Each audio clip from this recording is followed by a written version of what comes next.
आप प्रवेश कर रहे हैं सीएनबीसी आवाज और इबेक्स कैश के शानदार स्टूडियो में। हाय, गुड मॉर्निंग, नमस्कार। मैं हूं आशीष वर्मा। शुरुआत करते हैं आज के मॉर्निंग कॉल की इस वक्त की हेडलाइंस के साथ।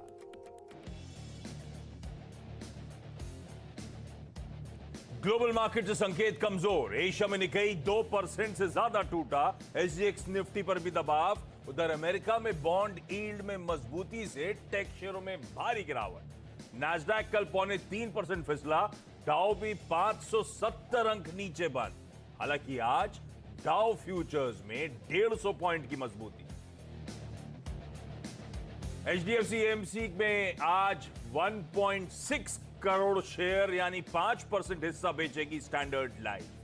करीब 7.25% डिस्काउंट के साथ 2,870 रुपए पर फ्लोर प्राइस तय। मैक्स हेल्थकेयर में आज हो सकती है बड़ी ब्लॉक डी। कयाक इन्वेस्टमेंट्स की 6.5% हिस्सा बेचने की योजना।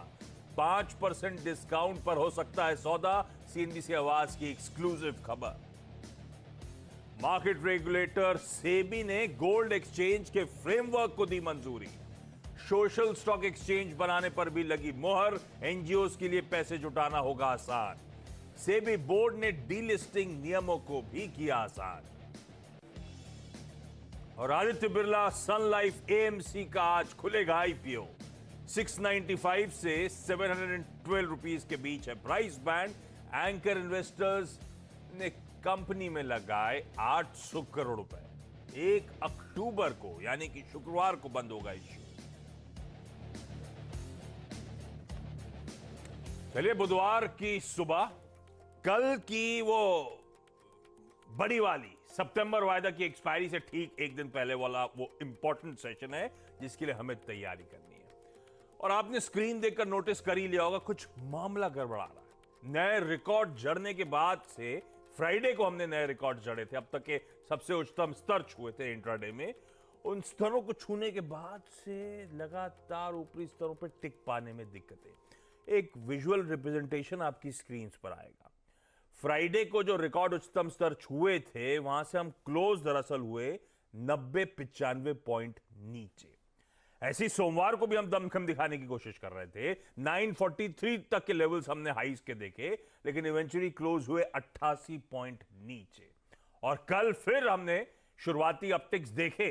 900 के पार गया बाजार, लेकिन इवेंचुअली 164 पॉइंट्स का दबाव उस इंट्राडे हाई से हमें देखने को मिला क्लोजिंग तक। और कल का सेशन तो केस इन पॉइंट है। कल के निफ्टी बैंक स्क्रीन पर आएंगे भी आपके।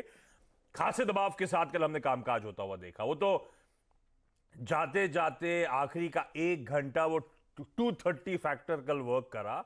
लोअर लेवल से कुछ रिकवरी देखने को मिली, अदरवाइज पेन काफी था स्क्रीन पर। फाइनली 2/3% का दबाव निफ्टी में, 2/3% का दबाव निफ्टी बैंक पे देखने को मिला। पर आज के लिए एक बड़ा सवाल बन जाता है फिर एक्सपायरी से एक दिन पहले वाला इंपॉर्टेंट सेशन जो है कल, जो हमने आखिरी के 1 घंटे रिकवरी आती हुई देखी थी, क्या उसके फर्दर लेग्स है?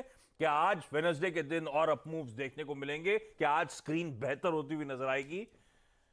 क्यूज पर नजर डाल लीजिए, उसके बाद इस पर चर्चा कर लेते हैं। क्यूज तो असल में थोड़े से दिक्कत वाले हैं। आप में से कईयों को रात में थोड़ी सी बेचैनी भी हो रही होगी। फ्रेश उठे नहीं होंगे सुबह, क्योंकि जिन्होंने देख लिया होगा थोड़ा सा मूड बिगड़ा है। यूएस में 0.2% से 2.5% का दबाव अक्रॉस बेंचमार्क्स देखने को मिला। अभी सिर्फ यूएस मार्केट पहले दिखाइए। तगड़ा प्रेशर था। और कल हम लोग सुबह ओपनिंग कमेंट्री में बात कर रहे थे, वो बॉन्ड यील्ड जो है वो इंच अप कर रही है। इक्विटीज ध्यान दे रहा है, बॉन्ड मार्केट में सुगबुगाहट है। और कल दरअसल जो मैसिव क्रैक आपको आपकी स्क्रीन पे आता हुआ दिख रहा है, वो शायद वो बॉन्ड यील्ड्स के उछलने ने ही फिर से मूड बिगाड़ा है। तब अब दिखाइए स्क्रीन पर। हमने डाइजेस्ट किया था कुछ कमजोरी, लेकिन हम 100-125 पॉइंट की कमजोरी डाइजेस्ट करके गए थे। एक्चुअल सेशन में यूएस में कल 570 अंकों का दबाव, पर आज सुबह डाउ फ्यूचर्स इंडिकेट कर रहे हैं कल के तगड़े प्रेशर के बाद 140 अंकों की मजबूती कह लें, हल्की बढ़त कह लें, स्टेबिलिटी लौटेगी। नैस्डैक आपकी स्क्रीन पर जो डाइजेस्ट, नैस्डैक कल सबसे ज्यादा प्रेशर यूएस में था। 0.3% का दबाव था उस बेंचमार्क पे। हमने जो डाइजेस्ट किया था उससे ऑलमोस्ट दुगना प्रेशर था। आज सुबह नैस्डैक 50-60 पॉइंट ऊपर है। तो आज सुबह थोड़ी सी तस्वीर सुधर रही है, लेकिन ओवरनाइट क्यूज खराब है। बॉन्ड यील्ड आपकी स्क्रीन पर 1.5 के कंफर्टेबली, कल सुबह हम लोग 1.5 के थ्रेशोल्ड पे जाने की बात कर रहे थे, शाम तक जा चुका था और आज सुबह कंफर्टेबली 1.5 के ऊपर बॉन्ड यील्ड आपको कामकाज करती हुई नजर आएगी। डॉलर इंडेक्स इंच अप करता हुआ नजर आ रहा है। कच्चा तेल वहीं $79 के आसपास आपको ट्रेड करता हुआ नजर आएगा। थोड़ा सा कूल ऑफ जरूर हुआ है कल से आज के बीच में, लेकिन संकेत थोड़े से profits off the table, risk off trades, जो भी नाम देना है दे दीजिए, थोड़ा सा मूड सॉम्बर है। अक्रॉस एशिया जो मूड है, डायरेक्टर साहब दिखा दीजिए किस तरह से बाजार ओपन कर रहे हैं। और इस खराब ओवरनाइट संकेतों के बाद एसजीएक्स निफ्टी दिखा रहा है कि भाई हमारा बाजार आधे % की कमजोरी के साथ आज शुरुआत करेगा। ये तो आज सुबह तक का प्रीमाइस सेट कर दिया, लेकिन कल इस तरह का करेक्टिव मोड क्यों आया? एकदम से रातों रात क्यों जागे कि बॉन्ड यील्ड तो बढ़ गई भैया, या कुछ और दिक्कत थी? नीरज वाजपेयी से जानेंगे। वीरू बताएंगे फिर कैसे आज के सेशन में स्ट्रेटेजाइज किया जाए। कल की वो रिकवरी के बाद डेटा कैसा है और आज कैसे कमाई होगी। यहां पर वीरू की शेम कलर क्यों है? मैं ऑड वन आउट हो गया। हाँ, टाई का कलर सेम लग रहा है। सब कुछ और अंदर का भी फील ग्रे पर्पलिश आ रहा है। टाई नहीं लगाई आपने? आप दोनों सेम तो मैंने कुछ अलग ही स्टैंड आउट कर दूं। क्या हो गया मूड? ये बॉन्ड यील्ड ही इशू बना है या बहाना बन गया? बॉन्ड यील्ड मेन रीजन है। उससे ऐसा लग रहा है कि जो फेड ने अपनी चर्चा में कहा था उसको लेकर के चिंताएं बढ़ रही। बॉन्ड यील्ड मतलब कितना 1.543 इस तरह से जा रही है, तो और जो 30 इयर्स का बॉन्ड है उसमें भी बढ़त आ रही है। तो लोगों को शायद अभी चिंता बढ़ रही कि इन्फ्लेशन को कैसे कंटेन किया जाएगा, क्या होगा। और आपके सामने ही है कि एनर्जी प्राइसेस जिस तरह से दुनिया भर में बढ़े हैं, उससे ये एक चिंता यूएस में भी बनी है। तो शायद लोगों के दिमाग में भी ये आ रहा है, इसीलिए काफ़ी ट्रेड कटे हैं कल। और डाउ के अलावा आप देखिए जो नैस्डैक के स्टॉक्स हैं उनकी अच्छी धुलाई हुई है, सबसे ज़्यादा उसमें गिरावट देखने को मिली है। तो जो ग्रोइंग स्टॉक्स है, जहाँ पे ब्याज दरों के घटने बढ़ने का सबसे ज़्यादा असर था, वही स्टॉक सबसे ज़्यादा कमज़ोर होते हुए कल दिखे। इसीलिए नैस्डैक में अच्छी गिरावट देखने को मिली। हालांकि क्रूड में रियायत आई है थोड़ी सी, $2 वो नीचे आ गया है। गैस की कीमतें भी $6 से नीचे आ गई, तो थोड़ी सी राहत है। इंट्राडे में इतनी तेज़ी की बात नीचे आई, लेकिन चिंता बनी हुई है। पॉलिटिकल डेडलॉक भी है वहाँ पे। अब हालांकि वो बहुत महत्वपूर्ण नहीं है, चलता रहता है वहाँ पे। रिपब्लिकन्स ये कह रहे हैं कि जो $3.5 ट्रिलियन का इंफ्रा पैकेज जो लाना चाहते हैं वो मैं तब पास होने दूंगा जब आप ये डेट सीलिंग का मामला कैंसिल करिए। हालांकि डेट सीलिंग वहाँ का एक ऐसा इशू है जो झंझट चलता है लेकिन बाद में हो जाता है। 18 अक्टूबर उसकी लास्ट डेट है। एफएम साहब ने कुछ कमेंट भी कर रहे हैं उसको। हाँ, 28 ट्रिलियन डॉलर का इनका है, तो अब खर्चा नहीं है, शटडाउन आ जाएगा, तनख्वाहें नहीं मिल पाएंगी। लेकिन ये सिर्फ एक पोस्चरिंग होती है, हो जाता है बाद में, इतिहास बताता है। तो ये सारे डेडलॉक्स जो तात्कालिक कारण बने हैं मार्केट के गिरने के, और 570 पॉइंट गिरने के बाद अभी 125 पॉइंट करीब ऊपर फ्यूचर्स में ट्रेड कर रहा है। तो एक राहत की बात बनती है। लेकिन मैं थोड़ा पिच की तरफ आऊँ। देखिए S&P ग्लोबल ने कल आपकी रेटिंग को अफर्म किया, मान लिया कि हाँ रिकवरी अच्छी हो रही कर रहे हैं। हालांकि अभी भी इंडिकेटर्स बहुत अच्छे नहीं हैं। और कल जो बड़ी चिंता थी एनर्जी प्राइसेस, जिससे भारत इतना रिएक्ट कर रहा था, वो कूल ऑफ है। तो मुझे लगता है कि उससे थोड़ी सी राहत मिलनी चाहिए। हालांकि बहुत ज़्यादा पॉजिटिव होने की ज़रूरत नहीं है, क्योंकि फंडामेंटल्स थोड़े से गड़बड़ा रहे हैं।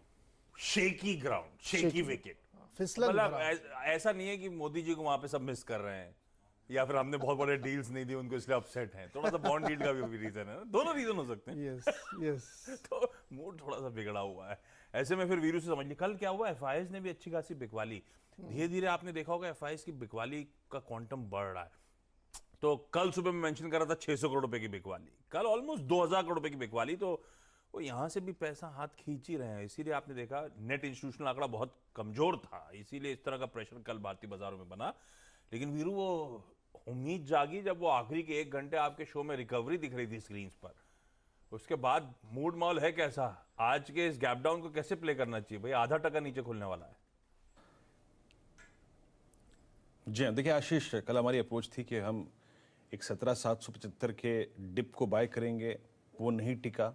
और पोजिशनली लॉन्ग रहिए, लॉन्ग ट्रेड्स पे तब तक रहिए जब तक 17,690 स्क्रीन पे है। वो पहला टेक गलत निकला, और दूसरे अगर आप देखें टेक में आपका स्टॉप लॉसेस पोजिशनल जो थे वो 17,690 पे ट्रिगर हो गए। और इनफैक्ट मैंने क्लोजिंग में भी आशीष यही कहा था, क्योंकि मेरे को डेटा सपोर्ट नहीं कर रहा था। वो पुल बैक तो आ गया लेकिन डेटा सपोर्ट नहीं कर रहा था, पुट राइटर में कन्विक्शन नहीं था। तो मैंने यही कहा कि कोई ट्रेड लेके मत जाइए, न लॉन्ग न शॉर्ट। देखिए एफआईएस की सेलिंग, आई मीन जिस प्रकार की भी यूएस, अगर आप देखें यूएस से संकेत हैं या फिर यील्ड्स बिहेव कर रही हैं, इस दौर की सबसे पेनफुल सेलिंग थी। और दूसरी बात यह है आशीष, एक्सपायरी वीक की, मंथली एक्सपायरी वीक की जो इस प्रकार की सेलिंग होती हैं वो काफ़ी पेनफुल होती हैं, याद रखिएगा। और अगर आप गलती से भी गलत साइड खड़े हुए तो आप बड़े स्विंग में फंस सकते हैं, कॉन्ट्रा स्विंग में। तो इसलिए कहूँगा थिन ट्रेड, अभी भी ये सेलिंग का बहुत इनिशियल पार्ट है, थिन ट्रेड करिए और जितना हो सकता है ट्रेड से बचिए, क्योंकि अभी भी एवरेजेस एफआईएस की सेलिंग में और कुछ स्टॉक्स के अच्छे बिहेवियर में हम फंसे हुए हैं। मेरी अप्रोच क्या होगी, देखिए अभी आप न्यूट्रल रहिए। और बड़ी बात क्या है कि इस गैप डाउन ओपनिंग के बाद जहां तक निफ्टी का सवाल है, देखिए एफआईएस की डेटा बहुत खराब है आशीष, लगभग समझ लीजिए 200 करोड़ रुपए की कैश की सेलिंग, 2200 करोड़ रुपए का इंडेक्स बेचा, 23,000 कॉन्ट्रैक्ट शॉर्ट करके गए वो। स्टॉक फ्यूचर्स 2340 करोड़ का बेचा, लगभग 19,000 कॉन्ट्रैक्ट लॉन्ग कर लिए और 1 लाख पुट लॉन्ग करके गए हैं, और उसके अगेंस्ट पुट शॉर्ट नहीं है। तो थोड़ा सा अगर आप देखें डेटा खराब लग रहा है। अप्रोच क्या रखेंगे, देखिए पहले तो ट्रेड का 1/3 कर लीजिए आप, वॉल्यूम्स 1/3, और साथ ही साथ याद रखिएगा पहला जोन जो है आपकी रणनीति में मेंशन है, अपसाइड की तो बात नहीं करूंगा मैं, पहला जोन जो है और वो है करीब 645 और करीब समझ लीजिए आप 650 628। इनिशियल टिक्स में शुरुआत में ये नहीं टिका तो आपको एग्रेसिव ट्रेडर्स को शॉर्ट का एक ट्रेड करने का मौका मिलेगा। और उसका लॉजिक क्या है, अगर ये वॉलेट होता है 10 डे का जोन अगेन, तो आशीष हम बहुत स्ट्रॉन्ग चांसेस हैं कि विजिट करेंगे इस एक्सपायरी के बेस को जो आता है 17,500 पे, विजिट करेंगे अपने 20 डे एक्सपोनेंशियल मूविंग एवरेज जो आता है 17,496, यानी पोस्ट ओपनिंग आपको बताओ ट्रेडर स्पॉट 650 और 628 गौर से देखना है। और 496 और 500 आशीष, यानी 17,496 और 500 जो कि एक ऑप्शन बेस है, जो कि एक 20 डे एक्सपोनेंशियल मूविंग एवरेज है, वो एक मीनिंगफुल पुल बैक जनरेट कर सकता है, याद रखिएगा। रही बात निफ्टी बैंक की, निफ्टी बैंक की वीकनेस थी, लेकिन उसको कोटेक की स्ट्रेंथ ने अगर आप देखें ओवरकम करने में मौका दिया। कोटेक कल ऑल टाइम हाई पे क्लोज हुआ। मैं अगेन फिर यहाँ पे कहूँगा, मैं बहुत कन्विंस नहीं हूँ यहाँ पे अभी बैठ के कि मैं क्या ट्रेड ले लूँ, लेकिन आशीष पोस्ट ओपनिंग 37,620 और 37,500 ये ट्रेजेक्ट्री एक ऑप्शन बेस है और एवरेजेस के लिहाज से क्रिटिकल एरिया है।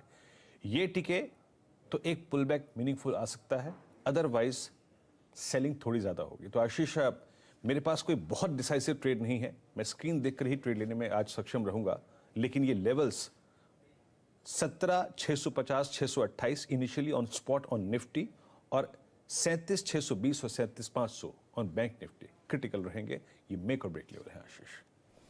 भाई सब ध्यान दीजिएगा, भाई ट्रेड एक तो 1/3 कर दीजिए, यानी कि बहुत ज्यादा कमिटमेंट इस बाजार में इन लेवल्स पे नहीं लेकर आइएगा। 650 628 बहुत क्लोजली वॉच आउट करना है, नहीं टिका तो हम इस एक्सपायरी का जो बेस है 17,500 की तरफ जाते हुए नजर आएंगे। तब वो नहीं लेवल्स टिके तो शॉर्ट्स इनिशिएट कर सकते हैं 17,500 के लक्ष्य के लिए।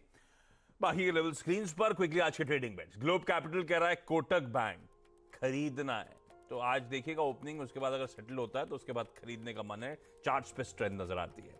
केआर चौकसी शेयर्स एंड सिक्योरिटीज कह रहे हैं सन फार्मा को लॉन्ग करिए। रेलिगेट ब्रोकिंग का कहना है बजाज ऑटो खरीदारी करने के मौके। सारे लेवल स्क्रीन पर। क्विकली मैं हर्षदा के पास जा रहा हूं तमाम इंपॉर्टेंट स्टॉक्स एंड न्यूज जानने के लिए। Harshada good morning. Good morning Ashish. आज ब्लॉक डील्स पर फोकस रहेगा। सबसे पहले HDFC AMC में एक ब्लॉक डील होने वाली है जहां पर स्टैंडर्ड लाइफ 5% हिस्सा बेचने वाला है। करीब 1.5 करोड़ शेयर बेचे जाएंगे और डील की वैल्यू 3,042 करोड़ आकी जा रही है। कल की क्लोजिंग प्राइस के मुकाबले 6.5% के डिस्काउंट पर दरअसल ये सौदा होगा, यानी कि 2870 के आसपास दरअसल सौदा होने के चांसेस हैं। HDFC लाइफ में स्टैंडर्ड लाइफ का 21.23% हिस्सा है। इससे पहले इन्होंने 5.5% अतिरिक्त स्टेक बेचा था इस साल जून में। तो ये आज ब्लॉक होगा, उस पर नजरें होंगी। मैक्स हेल्थ केयर की ओर से भी अपडेट्स ये आ रहे हैं कि आज ब्लॉक डील में कयाक इन्वेस्टमेंट्स करीब 6.5% हिस्सा यहाँ पर भी बेचने का प्लान बना रहे हैं। 5% डिस्काउंट पर यह भी ब्लॉक होने वाला है। तो ये एक और स्टॉक रेडार पर ब्लॉक डील्स के लिहाज से। NBCC ने एक अपडेट दिया है कि दिल्ली ट्रांसपोर्ट कॉरपोरेशन की ओर से इनके हाथ दरअसल पिछले साल यानी कि FY 21 में 1,000 करोड़ का ऑर्डर मिला था। अब वो काम बढ़ गया है तो 924 करोड़ का एडिशनल ऑर्डर इनके हाथ लगता हुआ दिखाई दे रहा है और टोटल वो डीटीसी का ऑर्डर 1942 करोड़ का है। तो इस साल इनको 942 करोड़ का ऑर्डर फुलफिल करना है। उसी कॉन्टेक्स्ट में भारतीय एयरटेल के लिए डेवलपमेंट है कि क्रिसिल ने कंपनी की रेटिंग बढ़ाई है, AA से AA+ कर दी है, आउटलुक स्टेबल रखा है। लुपिन रेडार पर रहेगा आज। लुपिन ने दरअसल अमेरिका में ड्रॉक्सीडोपा नाम की दवा लॉन्च की है। ये कैप्सूल फॉर्म में है। 100, 200, 300 mg में ये दवा बनती है। नागपुर की फैसिलिटी में दवा बनाई जाएगी और मार्केट साइज जो है, एस्टिमेटेड सेल्स है करीब करीब $300 मिलियन के आसपास आके जा रहे हैं। ये दरअसल दवा लो बीपी के चलते थोड़ा सा जो चक्कर आता है उसको ट्रीट करती है। तो वो भी फिलहाल एक अपडेट कंपनी की ओर से। साथ ही साथ इंटरग्लोब एविएशन भी रेडार पर रहेगा, जहां पर सरकार ने ऑफ कोर्स इंटरनेशनल एयरलाइंस पर पाबंदी 31 अक्टूबर तक एक्सटेंड कर दी है, लेकिन इंटरग्लोब एविएशन ने एक अमेरिकन एयरलाइंस के साथ कोड शेयर पैक्ट साइन कर लिया है। तो ये स्टॉक भी आज फोकस में रहेगा। ये तमाम स्टॉक्स रेडार पर रखिएगा। आइडिया, सेल, सन टीवी और जी, ये चारों स्टॉक्स वायदा में बैन में शुमार नजर आएंगे आपको।